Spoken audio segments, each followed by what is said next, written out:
트럼프 대통령은 왜 이러는 겁니까? 네. 근데 뭐 트럼프 대통령 하는 거 하루 이틀도 아닌데 돌연 속내가 있겠죠. SNS에 이렇게 돌연 인상 발표하면서 지금 난리인데 국회 법적 절차 미이행을 이유로 지목을 했거든요. 근데 이걸 그대로 안면가 그대로 받아들이기도 좀 찜찜해요. 사실은 이전에 나왔던 앞단에 뭐 쿠팡 얘기도 있고 뭐 좀 맞아요. 있잖아요. 그러다 보니까 이 속내가 뭐지 이런 생각이 좀 들긴 하더라고요. 아니 어떻게 트럼프 보세요? 대통령 그 본인이 그 관세를 올리는 근거로 된 입법 절차를 대한민국이 안 했다는데 이거는 심각하게 우리 대한민국의 주권을 침해하는 발언이에요. 물론 이제 긴급하게 지금 이 산업부 장관이랑 해서 지금 트럼프를 만나러 간다고 하는데 입법이 발의가 됐습니다. 그러면 발의가 되면 이 대한민국의 이 발의가 돼서 본회의에서 통과되는 기간과 시간이 있는 거 아니에요? 무슨 입법 발의하면 바로 뚝딱 할 수 있는 건 아니잖아요. 근데 그걸 완전히 무시하고 최종적으로 본회의 의결이 안 됐으니까 당신들 안 지켰어 하고 올린다는 거는 도저히 납득할 수 없는 트럼프식의 비정상적인 어떤 이유 같은데 그 속내를 한번 들어봤으면 좋겠어요. 그 외부 환경에 뭐 쿠팡도 있고 여러 가지 좀 뭐 사실 구글에 대한 망료 뭐 이런 것도 있는 게 아닌가 싶어서 좀 우려스럽습니다. 이슈를 통해서 이슈를 잠재우는 수법을 쓰는 것 같아요. 보면 뭐 옛날에 노벨상도 그렇고 베네수엘라에 대한 것도 그렇고 또 좀 잠잠해지니까 그린란드 가지고서 또 공격하고 지금 이제 미네소타에서 시위가 뭐 격렬하게 벌어지고 있잖아요. 네. 그래서 이런 논란이 계속 벌어지고 있으니까 방향을 자꾸 딴 데로 돌리려고 그러는 거 아니냐. 근데 하필이면 그걸 왜 한국을 상대로 해서 그러는지.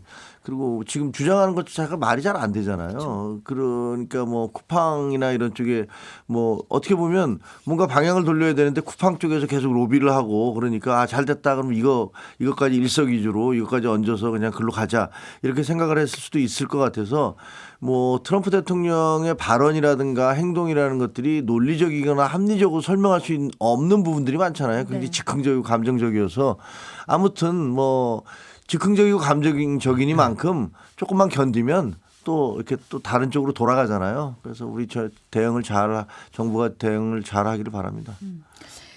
오늘은 좀 이 소식 먼저 좀 다뤄보겠습니다. 12.3 내란 직후에 KBS가 윤석열 전 대통령이 비상계엄 발표하기 전에 이미 알고 계엄 방송을 사전에 준비했다는 의혹이 불거졌었어요. 직후에 다음 날 바로 그런 얘기가 나왔었거든요. 근데 계엄 방송 사전 준비 의혹의 실체가 뭔지 KBS 노조가 박장범 당시 사장 내정자가 이제 보도국장에게 직접 전화한 사실을 어제 긴급 기자회견을 통해서 폭로를 했습니다. 잠시 리포트 내용 보고 얘기 나누겠습니다. 비상계엄 선포 당일 저녁 7시 반쯤 최재현 당시 KBS 보도국장이 퇴근한 지 1시간 반 만에 회사로 돌아왔습니다. 최 국장은 대통령실 동향을 알아보라고 지시했고 야간 상황실장이 있는데도 이례적으로 직접 중계 상황을 점검했습니다. 무슨 일이냐는 직원 질문에 안보 관련이라고 답했다고 합니다. 최 국장이 계엄을 미리 알고 있었던 것으로 의심받는 정황입니다. 언론노조 KBS 본부는 최 국장 배후에 박장범 사장이 있다고 폭로했습니다. 당시 박 사장 내정자가 최 국장에게 직접 연락해 계엄 방송을 진두지휘하게 했다는 겁니다. 최재현 당시 국장에게 전화한 주인공이 박장범 현 KBS 사장이라는 것을 알아냈다. 당일 밤 10시 23분 KBS는 지상파 방송사 가운데 유일하게 정시에 계엄 담화를 내보냈습니다. 안녕하십니까. KBS 뉴스 특보입니다. 윤석열 대통령이 대국민 특별담화를 발표합니다. 지금 대통령실 연결합니다. 당일 방송사 단체 대화방에서 긴급 담화 중계 일정이 공지된 시각은 밤 9시 18분. 이에 앞서 윤 전 대통령은 국무위원들에게 밤 10시 KBS 생방송이 준비돼 있다는 말을 한 것으로 수사와 재판 과정에서 드러났습니다. 누군가 KBS의 방송 준비 상황을 용산에 보고한 것으로 의심되는 대목입니다. 생방송이 가능합니다. 라는 것을 어떤 경로를 통해서 누가 윤석열에게까지 전달을 했을까? 저희는 그것이 핵심이라고 봅니다. 당시 박장범 사장은 취임을 일주일 앞둔 내정자 신분이었습니다. 방송과 편성과 관련해 아무런 권한이 없는데도 보도 책임자에게 연락해 개입했다면 직권남용에 해당될 수 있습니다. KBS는 박 사장이 직접 전화했다는 의혹에 대해 사실과 다르다며 특검과 경찰에서도 사실로 밝혀진 바 없다고 해명했습니다. 지금 사실은 최재현 전 국장이 이 의혹이 불거졌을 때 어떻게 해명을 했냐면은 대통령 발표 2시간 전까지 대통령실 인사 누구와 통화한 사실이 없다고 했었어요. 근데 대통령실 인사와 통화를 한 게 아니라 대통령실 인사와 통화한 것으로 보이는 박장범 당시 사장 내정자와 통화한 것으로 지금 이번에 드러난 거거든요. 그러니까 내정자 신분으로 보도국장에게 직접 연락을 해서 방송을 사전에 준비를 했다는 거잖아요. 그래서 직접 챙겼다는 거고 보도국장이. 그래서 당시에 9시 18분에 사실은 대통령 담화 준비하라고 전달이 됐기 때문에 각 방송사마다 난리가 난 거예요. 갑자기 이제 편성을 끊고 들어가야 되는 상황이라서 특보가 정시에 잘 안 물렸는데 KBS는 제대로 냈었단 말이죠. 그러다 보니 이게 어떻게 된 거야? 타고 들어가다 보니 이거 사전에 알고 있었던 거 아니야? 이거 뭐지? 라고 의혹이 있었던 상황에서 지금 이 사실이 드러난 거거든요. 네. 그러니까 이제 우리는 주목해야 될 게 윤석열이 국무회의 중간 8시 56분에 사실 KBS 10시 생방송이 준비돼 있다. 빨리 가야 된다. 라는 게 이게 수사와 재판 과정에서 드러난 거잖아요. 그럼 이게 저는 어느 정도 확정이 됐다고 보는 사실이라고 전제에서 출발하면 그러면 한 나라의 대통령이 KBS 생방송 되는 걸 어떻게 알았을까요? 저는 오더를 내렸고 오더가 승인됐다는 걸 대통령에 보고가 되지 않으면 그런 얘기를 할 수가 없죠. 시스템상. 그러면 저는 이 존재는 있다고 봅니다. 팩트로. 수사 재판이니까. 그러면 KBS에 있어서 예를 들면 보도국장까지 내려가는 과정에서 그 중간에 어떤 생방송이나 방송 편성 자체를 갑자기 잡을 수 있는 사람의 권한은 누구한테 있을까요? 그러면 보도국장 그 윗선이지 않을까 싶어요. 그리고 행적 자체도 사실 갑자기 퇴근했다가 들어와서 구체적으로 안보 관련이다. 대통령실을 파악하고 방송 편성에 대해서 알아보라고 한 부분들은 결국에는 박장범 사장이 내정돼 있는 상태에서 뭔가 그 당시 윤석열 대통령실과 조율이 없이는 불가능한 것이다. 합리적 추론이 너무나 가능한 것이고 이게 없는 사실의 의혹이 아니라 재판 과정에서 이미 8시 56분에 나왔던 얘기라서 이거는 경찰을 또 탓할 수밖에 없습니다. 당시 이 KBS의 이 말하자면 내란의 선전선동 혐의에 대해서 이거 무혐의를 내렸을까? 그들의 말만 듣고 이거를 무결정을 내리니까 결국에 빠져나가잖아요. 수사에서 이미 종결되지 않았냐라고 하는데 그래서 저는 제2의 특검이 필요한 게 아닌가. 이거는 경찰 수사가 미진했기 때문에 이거는 제2의 내란 특검을 통해서 철저하게 KBS의 이 박장범 지금은 사장이죠. 이번에 내란의 동조와 그다음 선전선동에 가담한 여부를 좀 확실하게 밝혀야 된다고 생각합니다. 그 쟁점 세 가지잖아요. 그러니까 그 어떻게 해서 그 시간에 맞춰서 준비를 했느냐. 그다음에 두 번째가 사장 내정자가 지시를 하는 게 그 보도국장한테 지시한 게 맞느냐. 그게 올바른 거냐. 그다음에 세 번째 제일 중요한 거지만 이 계엄 사실을 인지하고 있었느냐. 이 세 가지가 지금 핵심인데 저는 조금 다른 생각인데 저도 언론에 평생 있었잖아요. KBS는 재난방송국이에요. 그렇기 때문에 무슨 재난 상황이나 발생하거나 국가에서 무슨 대통령이 무슨 갑자기 긴급 뉴스를 한다든가 그러면 다른 거 다 중단해야 돼요. 일단 사설 방송국하고 다르단 말이에요. 그 광고가 없는 이유도 그런 것 때문이잖아요. 그런 부분이 있기 때문에 어떻게 준비했냐는 아마 분명히 대통령이 무슨 긴급 담화를 할 거다라고 얘기하면 준비를 했어야 될 거예요. 그리고 광고 같은 것들에 영향을 받지 않으니까 준비하기 쉬웠을 것이고 두 번째가 내정자가 박장범이 어떻게 보면 박장범이 파우치 얘기해서 사장된 사람 아니야? 그런 의심이 있잖아요. 그런 것 때문에 이게 증폭이 되는 것 같아. 근데 최재현 씨가 여기다가 최재현 홍보수석이 박장범 사장한테 전화를 하면서 계엄이라는 얘기를 했을까? 그거는 너무 큰 얘기여서 아마 안보 관련이다 이렇게 얘기했을 수가 있을 것 같아요. 상식적으로 보면. 왜냐하면 계엄이다 그러면 아마 그게 만약에 새어나가거나 그러면 큰일 날 거 아니에요. 그러니까 안보 관련은 무슨 간첩이 뭐 잡혔나? 뭐 이렇게 왜냐하면 저희도 그렇게 생각했거든요. 그때 당에 있을 때 갑작스럽게 무슨 기자회견 한다고 그래서 무슨 간첩이라도 잡았나 대규모 간첩단이라도 잡았나 왜 저래 뭐 이런 생각을 했던 거고 아니면 의정 갈등과 관련해서 완전히 뭐 해결이 됐나 이런 생각을 했었어요. 그러니까 그럴 부분이 있고 따라서 내용을 계엄이라는 사실을 미리 통보해 줬을 것 같지는 않다. 근데 물론 모르죠. 그건 무슨 뭐 최재혁 그 홍보비서관이 박장범 사장한테 뭐 자기 식구라고 생각을 해서 얘기를 해줬는지 혹은 홍보기획비서관은 알았는지 그게 계엄인 걸 알았는지 아니면 그냥 위에서 중요한 발표가 있으니까 준비하라고 그래서 했던 건지 이런 부분들이 아직까지는 지금 경찰 수사 지금 나온 면만으로 봐서는 그런 것들을 이렇게 특정하기는 그래서 얘네들이란다. 이 사람들이 알고 그거를 그 계엄인 줄 알면서 미리 사전에 짜고 준비했다. 그거를 그렇게 몰아가기는 쉽지는 않을 것 같아요. 근데 이제 그런 부분이 있죠. 방송 저희도 이제 MBC도 공영방송이에요. 그렇죠. 이게 나오면 9시 18분에 중계방송 공지가 떴고 그때 준비를 하기엔 사실 시간이 굉장히 빠듯한데 맞아요. KBS는 미리 알고 준비를 하고 있었고 다 왜냐하면 이제 앵커도 준비해야 되고 준비할 게 많잖아요. 사전에 알고 있었다는 지금 의혹이 2시간 있는 전에. 이제 2시간 전에 알고 있었다는 그게 보도국장이 퇴근하고 다시 들어와서 준비하고 있었다는 의혹이 있는 거고 그다음에 특보를 미리 준비한 것 치고는 대국민 담화 연결을 미리 준비한 것 치고는 그 이후에 시사기획 창을 방송했어요.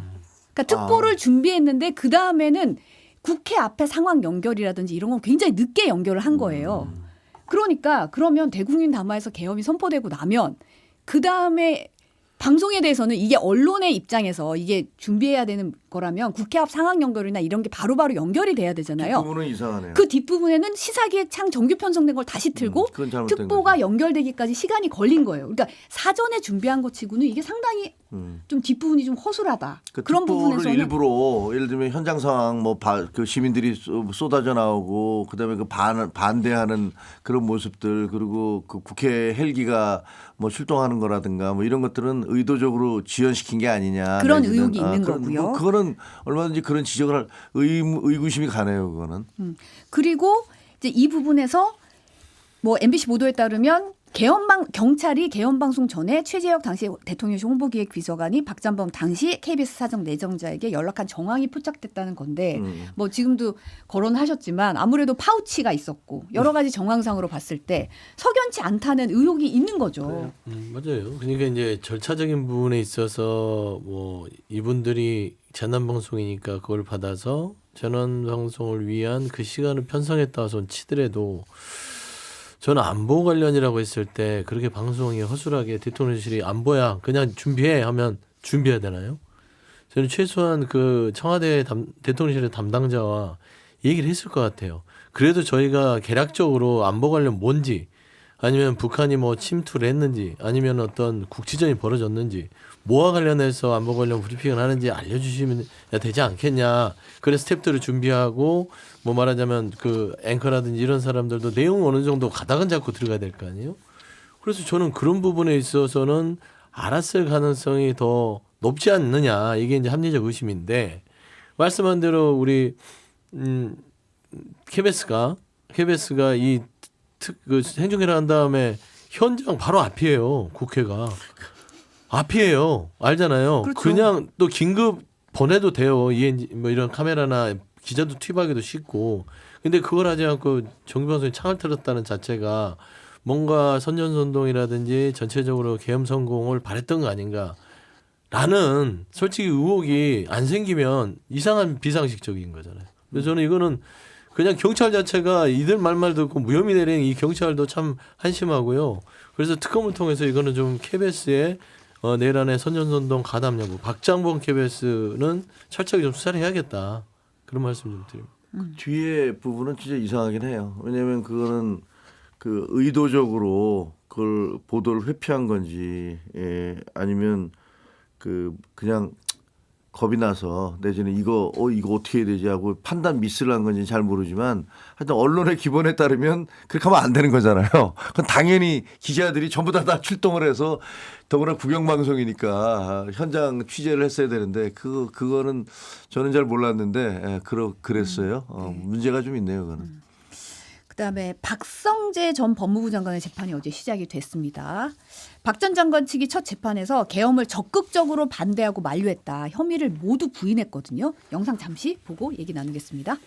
피고인은 2024년 12월 3일 윤석열 전 대통령의 비상계엄 조치 당시 국무위원 중의 한 사람으로서 윤석열의 비상계엄 조치를 적극적으로 반대하면서 만류했지만 윤석열은 국무위원의 상황인식과 대통령의 상황인식은 다르다.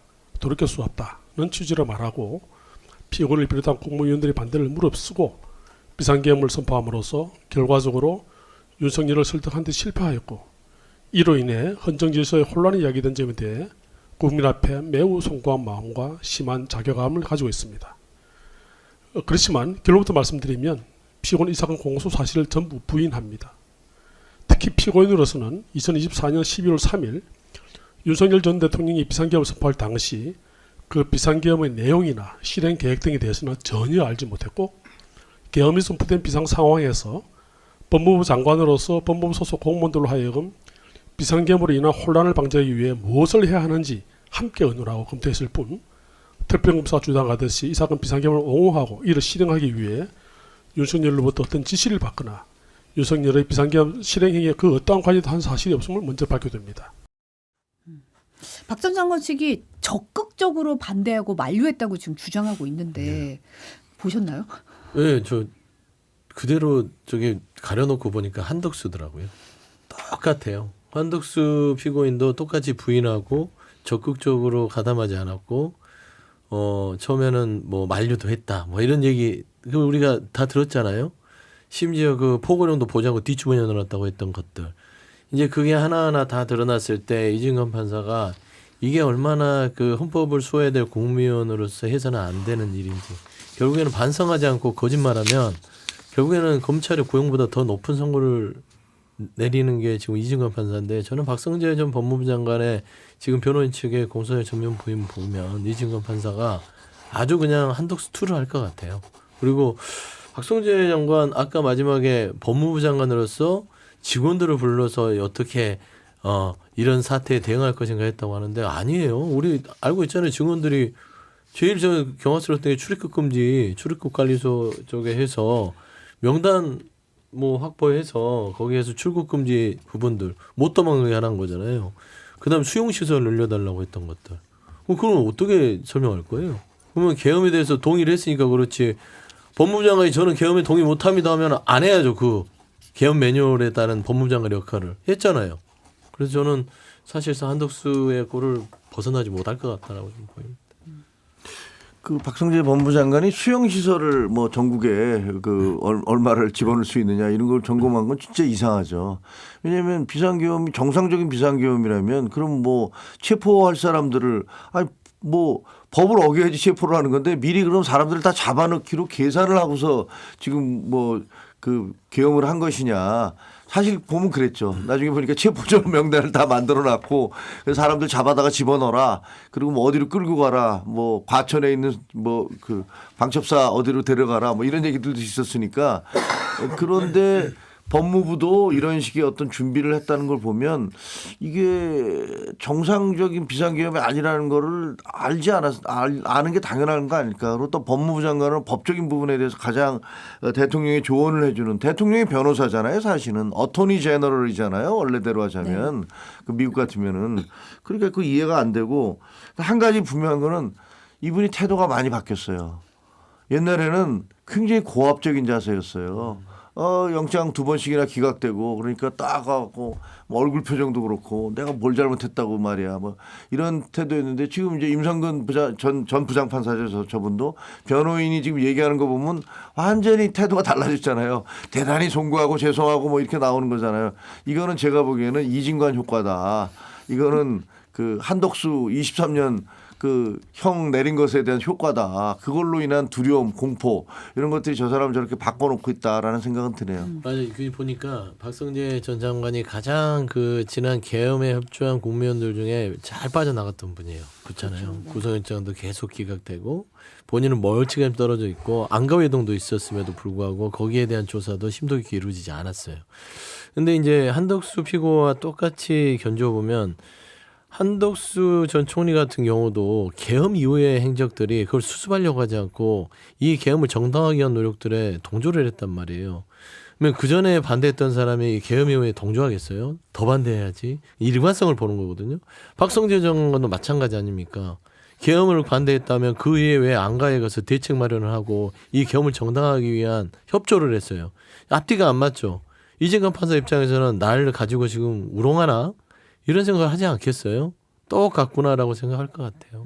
근데 사실은 이제 변호인이 얘기하듯이 뭐 비상계엄 혼란을 방지하기 위해서 무엇을 해야 되는지 함께 의논하고 검토했을 뿐이다라고 얘기했는데 이 회의 직전에 유혁 전 법무부 감찰관이 이거 안 되는 거라고 사표 던졌잖아요. 그렇죠. 근데 회의했잖아요. 그리고 나온 내용이 뭐 수용시설 점검 이런 건데 지금 골당구침들도 이건 빼박 아닌가 수용시설 점검은 이런 얘기하셨고 박수영님도 비부겁한 변명입니다 하셨는데 뭐 변호인 입장에서야 우리 애는 안 그랬어요 몰랐어요 해야 되는 처지겠지만 송구합니다라고 변호인 측은 얘기하는데 우리 국민들이 박성재 전 법무부 장관의 송구한 모습을 본 적이 있는지 약간 의구심이 들기도 하고 참 이 재판장을 제대로 만났다는 생각이 좀 들기도 하고 해서 다음에 이제 본인이 그 이번에 예비 단계니까 그렇지만 실제로 재판장에 나왔을 때 어떤 얼굴 표정을 짓고 또 기자들한테 어떻게 얘기하는지 그거는 제가 보기엔 달라질 거예요. 달라질 거로 보입니다. 그래서 제가 봐서는 이진관 판사가 윤석열 피고를 재판을 담당했어야 되는데 이게 참 안타깝다는 생각이 제 개인적으로 좀 들어요. 영꽃님이 마침 댓글을 올려줬는데 본인이 올리신 건 아니죠? 아니요. 네, 소장님과 똑같은 의견을 다 뭐 댓글로도 국민들이 또. 그렇게 생각할 거예요. 그런 얼마나 얘기가 사법부가 불신에 이르는 길에 이 지기현 판사가 많은 일조를 했는지. 참. 네.